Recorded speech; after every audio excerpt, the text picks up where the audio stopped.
Yo, what's up guys? It's RicRom here, and I know it's been a while since I did a full video on the channel. I've been uploading mostly YouTube shorts, but today we're gonna do something different. We're gonna be talking about Halo Reach's 15-year anniversary, even though we don't really talk about like first-person shooters that much anymore, and I really did just like go through like a phase of hero shooters recently. I really want to talk about a game that really did just like help shape I guess in my childhood, but also it was also a game that just meant so much to me. And now it's seeing that it's been what 15 years since its release, man. Time just fucking flies. But yeah, we're gonna be talking about Halo Reach's 15th anniversary and what it meant to me, and just remembering the entire like just aura and atmosphere of the game. I guess you can say we're going to be remembering Reach. So Halo Reach was the final game in the Halo franchise made by Bungie before 343 took it over, and they are also known as Halo Studios. But to me, this is pretty much the ending of Halo, especially when it's made by Bungie. Kind of like how George Lucas made the prequels for Star Wars. This was like the prequel for Halo. And I just gotta say, man, this was probably one of the best ways to end off the series, because they started with what, Halo CE 2, 3, then they had ODST, and Reach was their final game. And I remember playing this not first at actually getting the game, like when the game launched. I actually remember playing the beta for this because I had got Halo 3 ODST, and when that game came out, you can get like a beta invitation for Halo Reach.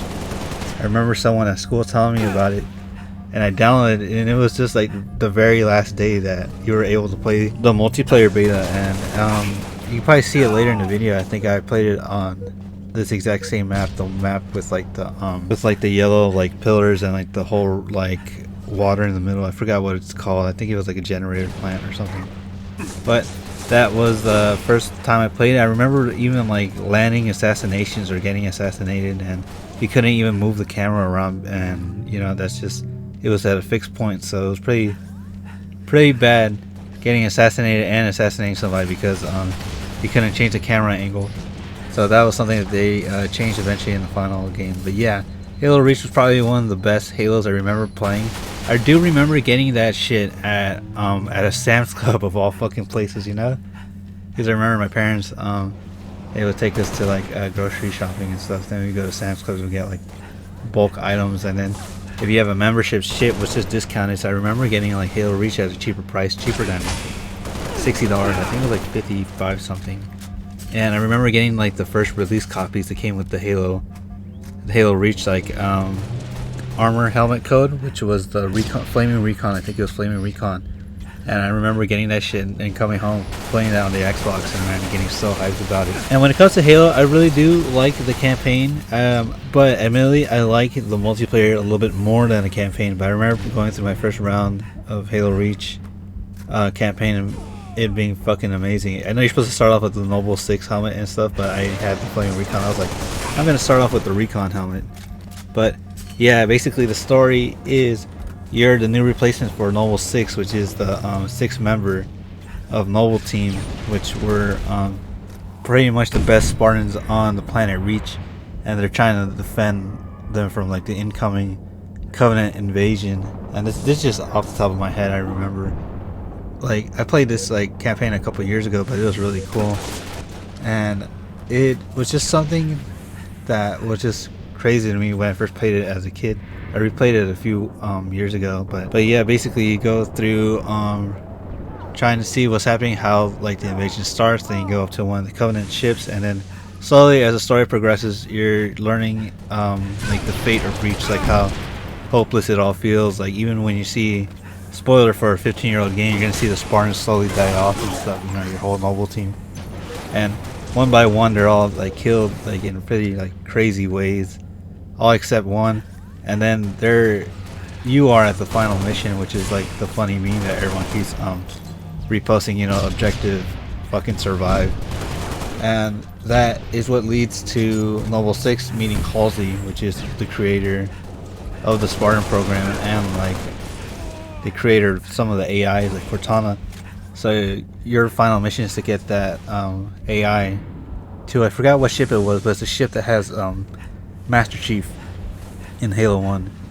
you're supposed to give that like AI, which is actually Cortana, to that ship, and then they ask Noble 6, you want to come with us? And they're like, no, I'm gonna finish this fight. I'm gonna fight for until the end, like a noble like fucking character. And the cool thing about Noble 6 is that he or she technically is you, the player. You know, a lot of people say that Master Chief is supposed to be like, not an allegory, but like, supposed to be tying the player, and he's supposed to be what the player is like doing. That you can see yourself inside, like being Master Chief. But Noble 6 is technically what you are supposed to be. It's your character. Kind of like in a lot of other games where you can just like put yourself as like the main character. Kind of like what the modern day example I can think of is like what like Fire Emblem and fucking Persona, where you're the main character, but it's technically the fucking character you play as. But that's besides the point. He's supposed to be the person that ends the battle against Reach, even though it really is just a last stand and it's just seeing the whole world get collapsed, and it's just fucking insane. But he fought to the very end. That's why it's pretty much one of the most badass characters in like the Halo lore, aside from Master Chief himself.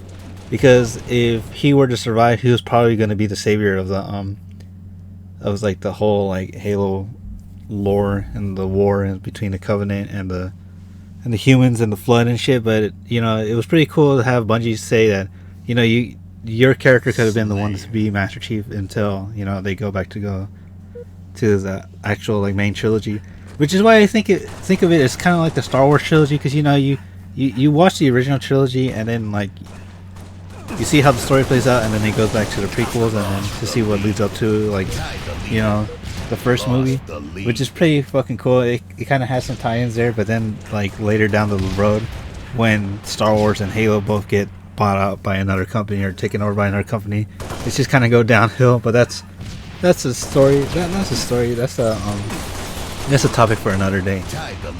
But going back to Halo Reach, I remember Halo Reach is one of the games I was really hyped for, because ever since 3, I was pretty much like a big Halo fan. 3 was my first Halo. Then I went back to play the first one. I don't know why, but I did skip the second one. I didn't play the second one until like years later. But then like talking about that, after Halo 3 came out and like the game was kind of like slowly falling off, ODST came out, and that was just like a side story made in the same engine, and then that also had the Halo Reach beta, which was the thing that led to me getting Halo Reach. And also this was supposedly the final game in the Halo franchise, but it was actually the final game in the Halo franchise made by Bungie, so that's something that we have to take into account for. But also not knowing that this was also the game that was the testing grounds for Destiny and what Bungie was going to start doing after Halo Reach, because as many of you know, 343 took over Halo and they made the CE remake in the Reach engine, and then from there they made like all the other games. The rest is history. But Halo Reach was a pretty divisive game. I remember this came out like around the time the popularity of Halo was falling off and other games were getting more popular, kind of like Call of Duty and all that other FPS games. I'm pretty sure like Battlefield, I think. I can't remember. I wasn't a big Battlefield fan, but I did remember following Call of Duty because it was something like everyone at school was playing. And so Halo Reach was kind of like not as popular as 3, because it was getting overshadowed by like, the newer trends of that era.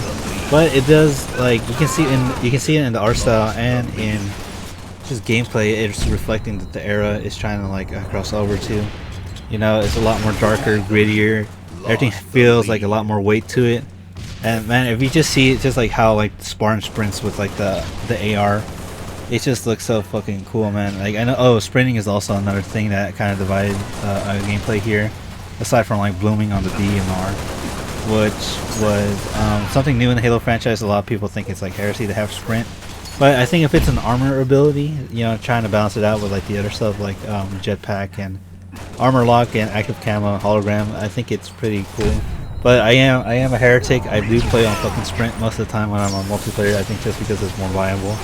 But a lot of people do crazy shit now, especially since the game's been out for like what, almost 20 years at this point, dude. 15 years since fucking Halo Reach.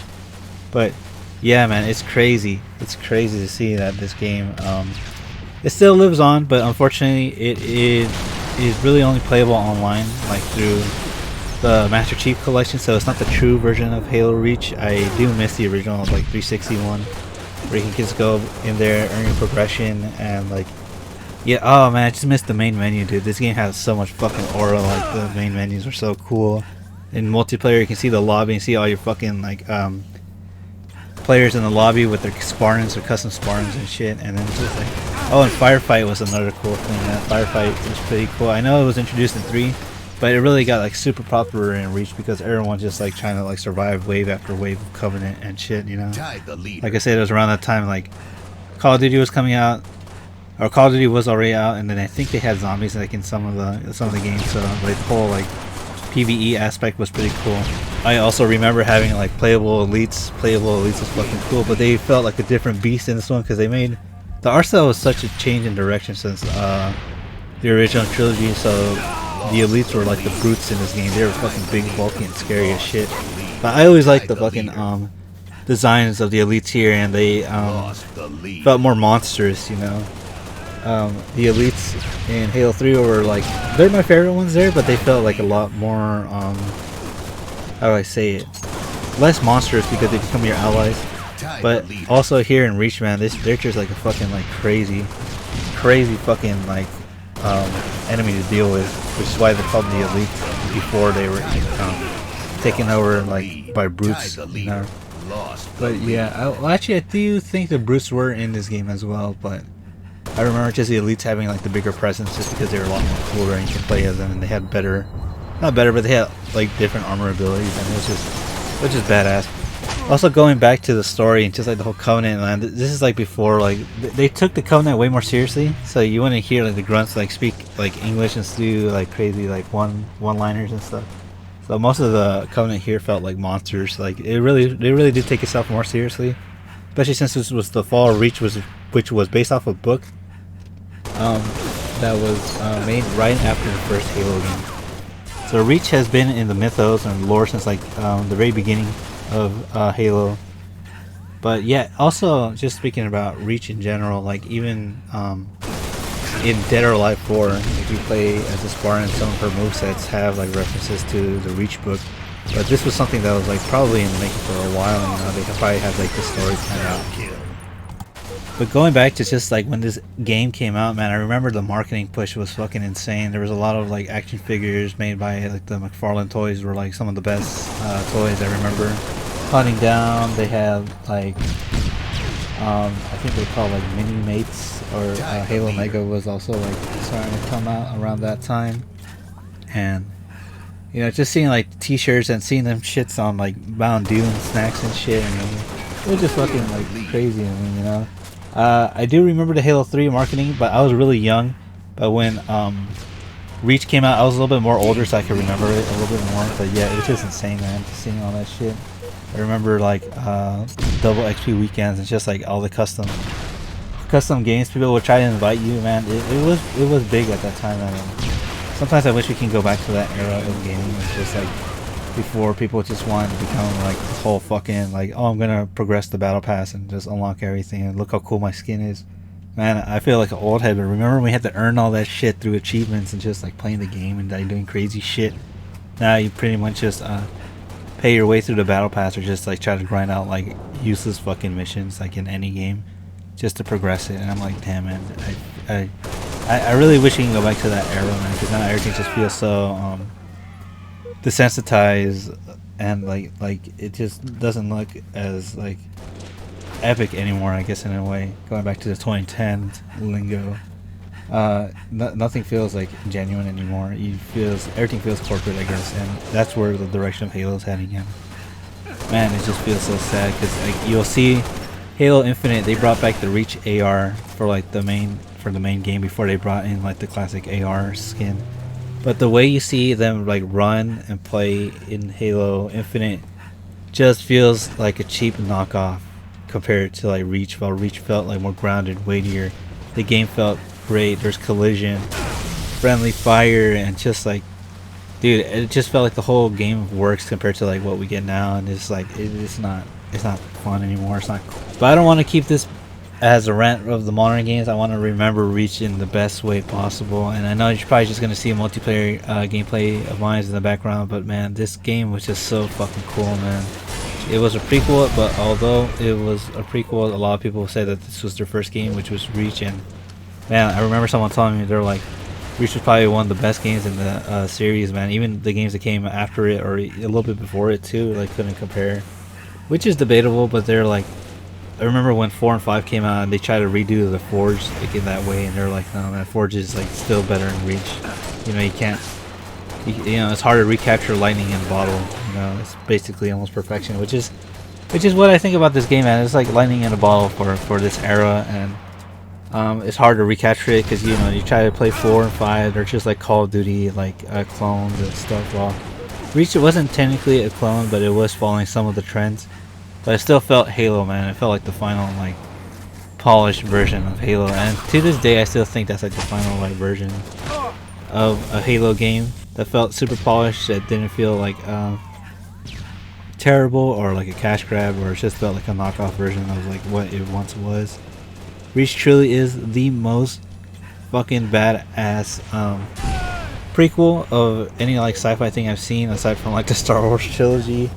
But yeah, man, it's fucking great, man.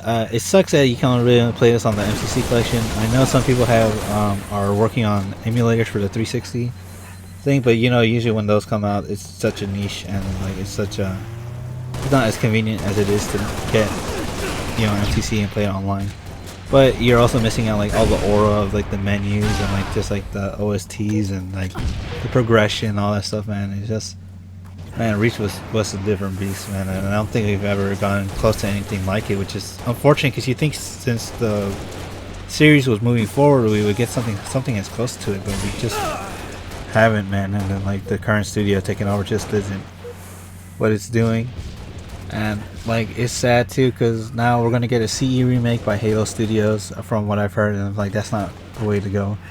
But like I said, tying it back to Halo Reach, the fact that we got a whole prequel based off a book after the first game about the fall of a planet that was like humanity's like hopelessness, you know, captured in like one single campaign was crazy. It wasn't like gonna be a happy ending for that story, especially since it's what leads up to Halo, like the first game, and it's just great, man. It's just insane, man. Like a lot of shit just didn't felt the same after Reach, both in gaming and I guess in lore wise too.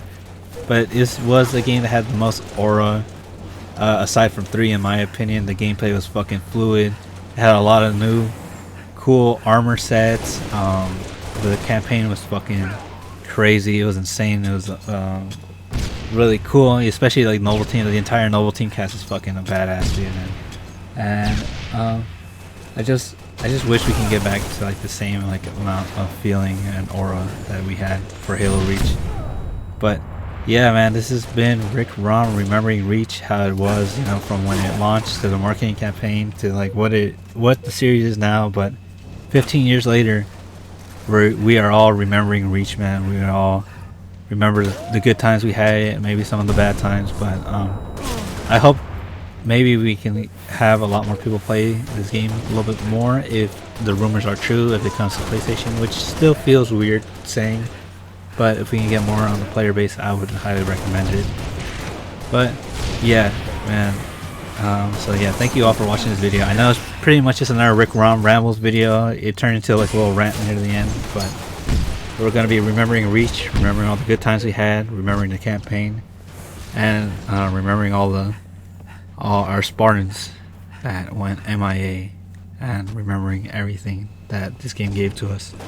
But yeah, thank you guys for watching, and as always, take care, be great, and I'll see you all in the next video. Continue.